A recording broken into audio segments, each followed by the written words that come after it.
విద్యార్థులు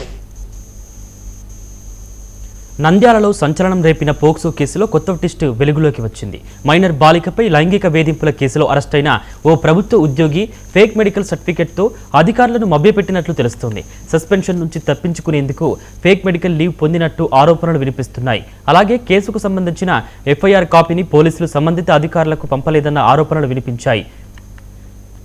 అయితే బెయిల్పై బయటకు వచ్చిన ఉద్యోగి శ్రీనివాస్ ఇంకా విధుల్లో కొనసాగుతుండడంపై బాధిత కుటుంబ సభ్యులు అభ్యంతరం వ్యక్తం చేస్తున్నారు. ఈ వ్యవహారంపై జిల్లా ఎస్పీకి ఫిర్యాదు చేసేందుకు వారు సిద్ధమైనట్టు తెలుస్తోంది. ఈ కేసులో ఇంకా ఎవరెవరి పాత్ర ఉందన్న దానిపై ఉత్కంఠ నెలకొంది.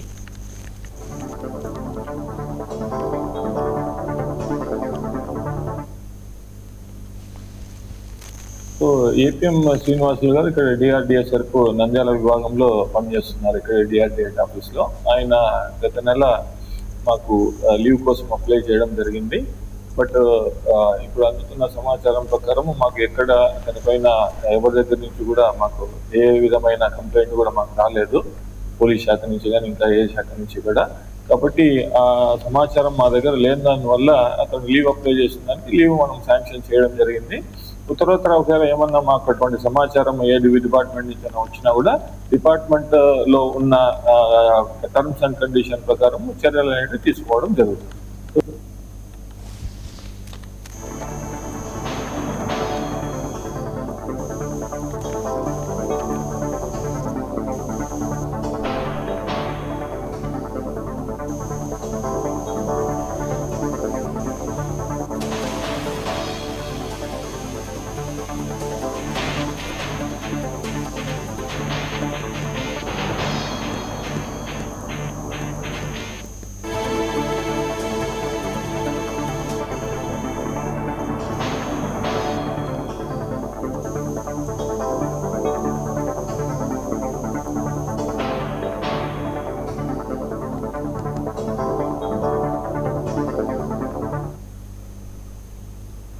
వరంగల్ జిల్లాలో దారుణం చోటు చేసుకుంది. యువకుడి ట్రాప్లో పడి